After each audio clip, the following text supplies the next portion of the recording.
مسجد الحرام مکۃ المکرمہ اور مسجد النبوی مدینہ المنورہ سے خطبے کا اردو ترجمہ کے لیے ہمارے سوشل نیٹ ورک کو فالو کرنا نہ بھولیں اور اپنے دوست احباب کے ساتھ بھی ضرور شیئر کیجیے۔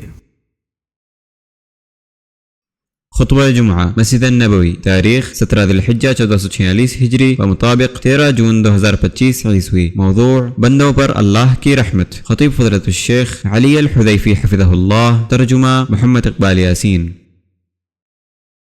تمام تعریف اللہ کے لیے ہے جو تمام جہانوں کا رب ہے۔ تمام تعریف اللہ رب العالمین کے لیے ہے، وہ نہایت مہربان، رحم کرنے والا، غالب اور جاننے والا ہے۔ ہمارے رب عز و جل کے سب سے اچھے نام اور سب سے اعلیٰ صفات ہیں۔ میں اس پاک ذات کی حمد بیان کرتا ہوں اور اس کا شکر ادا کرتا ہوں، اس کی ان نعمتوں پر جنہیں ہم جانتے ہیں اور جنہیں ہم نہیں جانتے، ایسا حمد و شکر جو اس کو پسند ہو۔ میں گواہی دیتا ہوں کہ ایک اللہ کے سوا کوئی معبود برحق نہیں، اس کا کوئی شریک نہیں، اسی کے لیے بادشاہی ہے، اسی کے لیے تمام تعریفیں ہیں، وہی سب سے بلند بالا عظمت والا ہے۔ اور میں گواہی دیتا ہوں کہ ہمارے نبی اور سردار نبی کریم محمد اللہ کے بندے اور رسول ہیں۔ اے اللہ اپنے بندے اور رسول محمد پر، ان کے آل و اصحاب پر درود و سلام اور برکتیں نازل فرما جنہوں نے درست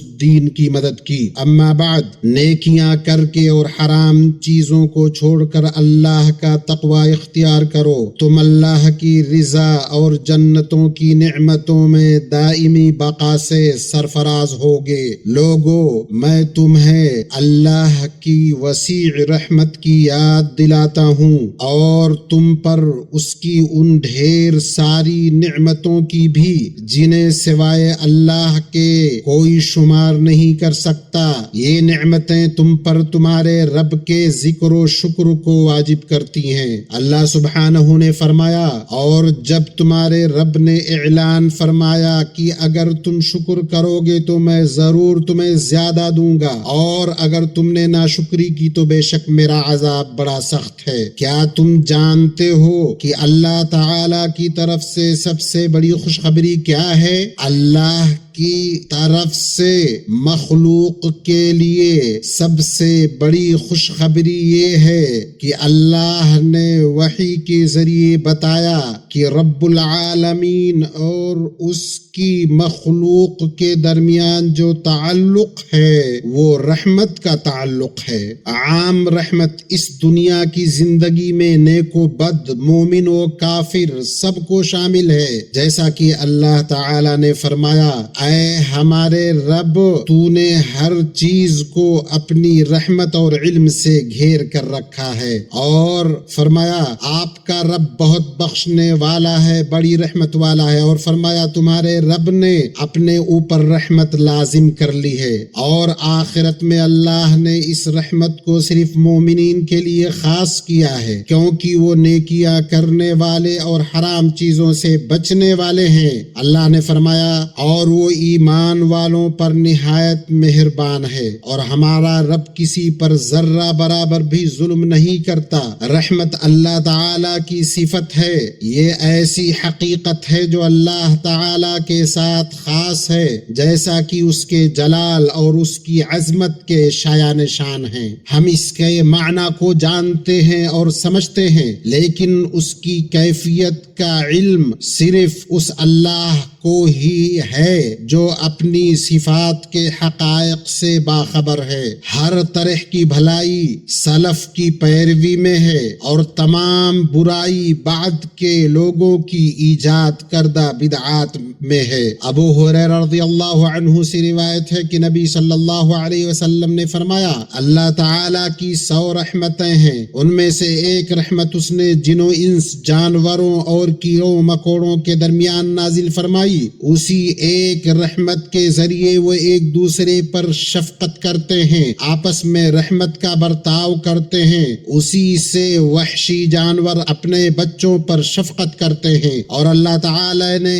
99 رحمت مؤخر کر کے رکھی ہے، اس سے قیامت کے دن اپنے بندوں پر رحم فرمائے گا۔ اسے بخاری اور مسلم نے روایت کیا ہے۔ رحمت سے زندگی خوشگوار ہوتی ہے، رحمت سے ہی معاشرے سدھرتے ہیں، اسی رحمت سے کمزور، غریب اور مظلوم لوگ طاقتور، مالدار اور عدل و انصاف کرنے والوں کے سائے تلے زندگی گزارتے ہیں۔ جب رحمت مفقود ہو جاتی ہے تو لوگ زندگی کی خوشیاں کھو بیٹھتے ہیں، زندگی کی سختی اور آفات کے شکار ہو جاتے ہیں، ان پر اتنی ہی مصیبتیں مسلط ہوتی ہیں جتنی وہ رحمت سے محروم ہوتے ہیں۔ بے شک آپ کا رب ذوالجلال رحمان ہے، وہ صفت رحمت سے موصوف ہے، اس نے رحمت کے طور پر لوگوں کے لیے قرآن کو نازل کیا، اس کا فرمان ہے یہ کتاب حکمت کی آیات ہیں جو نیکوکاروں کے لیے ہدایت اور رحمت ہیں، اور فرمایا یہ لوگوں کے لیے بصیرت کی باتیں ہدایت اور رحمت ہے ان لوگوں کے لیے جو یقین رکھتے ہیں۔ ہمارے پاک رب نے ہر سورت کی ابتدا بسم اللہ الرحمن الرحیم سے فرمائی تاکہ لوگوں کو یہ خوشخبری دے کہ اللہ کی پوری شریعت رحمت اور کمال پر مبنی ہے، اس کے تمام احکامات رحمت، بھلائی اور بلندی ہیں بشرط یہ کہ نیک اعمال کیے جائیں، اور اس کے منہیات بھی رحمت ہیں جو برائیوں اور ہلاکتوں سے باز رکھتے ہیں، اس کے قصے عبرت و نصیحت ہیں، اور اللہ نے سید المرسلین ہمارے نبی محمد صلی اللہ علیہ وسلم کو تمام انسانوں کے لیے رحمت بنا کر بھیجا۔ اس کا فرمان ہے ہم نے آپ کو تمام جہانوں کے لیے رحمت بنا کر بھیجا، چنانچہ آپ صلی اللہ علیہ وسلم مؤمنوں کے لیے دنیا و آخرت دونوں میں رحمت ہیں اور کفار کے لیے بھی رحمت ہیں، بئی طور کہ آپ نے ان کی بہت سی شرارتوں کو کم کیا جنہوں نے زمین کو بگاڑ دیا تھا اور مظلوموں کو کچل دیا تھا۔ اللہ تعالی نے لوگوں پر حجت قائم کر کے بتا دیا کہ اس کی رحمت کے راستے ان لوگوں کے لیے ہموار اور واضح ہیں جو اس پر عمل کرنا اور چلنا چاہیں۔ اللہ نے فرمایا میری رحمت ہر چیز کو سموئے ہوئے ہے، سو میں اسے ان لوگوں کے لیے لکھ دوں گا جو تقوی اختیار کرتے ہیں اور زکوٰۃ دیتے ہیں، اور وہ لوگ جو ہماری آیات پر ایمان رکھتے ہیں، اور وہ جو اس رسول نبی امی کی پیروی کرتے ہیں جس کا ذکر وہ اپنے پاس تورات اور انجیل میں لکھا ہوا پاتے ہیں۔ وہ انہیں نیکی کا حکم دیتا ہے، برائی سے روکتا ہے، ان کے لیے پاک چیزوں کو حلال کرتا ہے اور ناپاک چیزوں کو حرام، ان سے ان کے بوجھ اور توق اتارتا ہے جو ان پر پہلے تھے، اور اسلام کے ارکان اور اس سے وابستہ احکام و منہیات صرف اللہ تعالی کی رحمت کے اسباب کو بروئے کار لانے کے لیے ہیں، اور حج جو قریبی دنوں میں ادا کیا گیا وہ ارکان اسلام کی تکمیل ہے، اسے نبی صلی اللہ علیہ وسلم نے خود ادا فرمایا اور یہ دین اس سے مکمل ہو گیا۔ اللہ نے فرمایا اپنے رب کی مغفرت اور اس جنت کی طرف دوڑ لو جس کی چوڑائی آسمانوں اور زمین کے برابر ہے، جو متقیوں کے لیے تیار کی گئی، وہ لوگ جو خوشی اور تکلیف میں خرچ کرتے ہیں اور غصے کو ضبط کرنے والے اور لوگوں کو معاف کرنے والے ہیں۔ اللہ تعالی مجھے اور آپ کو قرآن عظیم میں برکت عطا فرمائے، ہمیں نبی صلی اللہ علیہ وسلم کی سنت سے فائدہ پہنچائے۔ میں اپنی یہ بات کہتا ہوں اپنے لیے اور آپ سب مسلمانوں کے لیے مغفرت طلب کرتا ہوں۔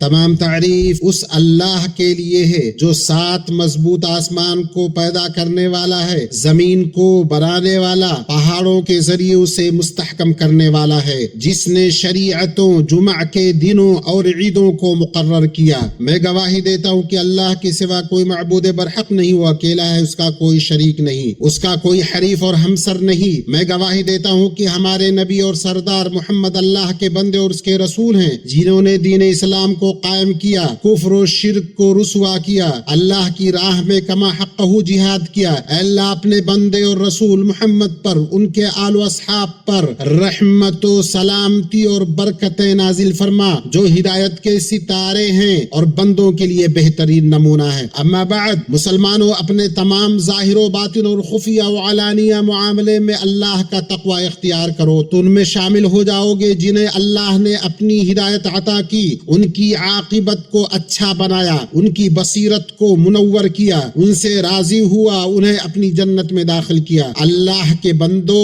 تمہارے رب کی طرف سے تم پر بھلائیوں کی رحمت اور نیکیوں کی برکت چھائی ہوئی ہے، جس کے آثار کی حد کو سوائے رب ارض و سما کے کوئی اور نہیں جانتا۔ ان نعمتوں، نوازشوں، رحمتوں کے جھونکوں کی حد کو اللہ کے سوا کوئی اور کیسے جان سکتا ہے، جو ان لوگوں کے لیے ہے جنہوں نے بیت اللہ کا حج کیا، عرفہ کا وقوف کیا، مشاعر مقدسہ میں اپنے سخی اور کریم رب کی بارگاہ کے سامنے گریہ وزاری کی، عشر ذی الحجہ میں اپنے رب کی خالص عبادت کی۔ اللہ کے سوا کوئی اور کیسے جان سکتا ہے ان احسانات کو جو اللہ نے روئے زمین پر موجود ہر مسلمان پر کیے، جیسے کہ اس نے انہیں کئی گنا اجر اور بے پربے بھلائیاں عطا کی، جو اس وجہ سے انہیں ملی کہ انہوں نے یوم عرفہ کا روزہ رکھا، عشر ذی الحجہ میں ذکر کیا، نمازیں پڑھی، دعائیں کی، قربانیاں کی، جن کی ذریعے اللہ تعالی روئے زمین پر موجود ہر مسلمان کے اجر و ثواب کو بڑھاتا ہے اور عذاب کو دور کرتا ہے۔ جب تک لوگ دین کے شعائر کو قائم رکھیں گے وہ بھلائی میں رہیں گے، اور جب تک حج قائم رہے گا لوگ خیر و عافیت میں رہیں گے۔ مسلمانوں، طاعتوں کی وجہ سے تمہارے دن خوشگوار ہو گئے۔ حج کے مہینے کے بعد تم سب اپنے نصیب کے مطابق اللہ کی طرف سے خیر و مغفرت کے ساتھ واپس ہوئے۔ اللہ نے فرمایا، پس وہ اللہ کی نعمت اور فضل کے ساتھ واپس لوٹے، انہیں کوئی برائی نہ پہنچی، وہ اللہ کی رضا کے پیچھے چلے، اللہ بڑے فضل والا ہے۔ لہٰذا تم اپنے کیے نیک اعمال کی حفاظت کرو، نیکیوں کو گناہوں سے برباد نہ کرو۔ اللہ کا فرمان ہے، ایمان والو،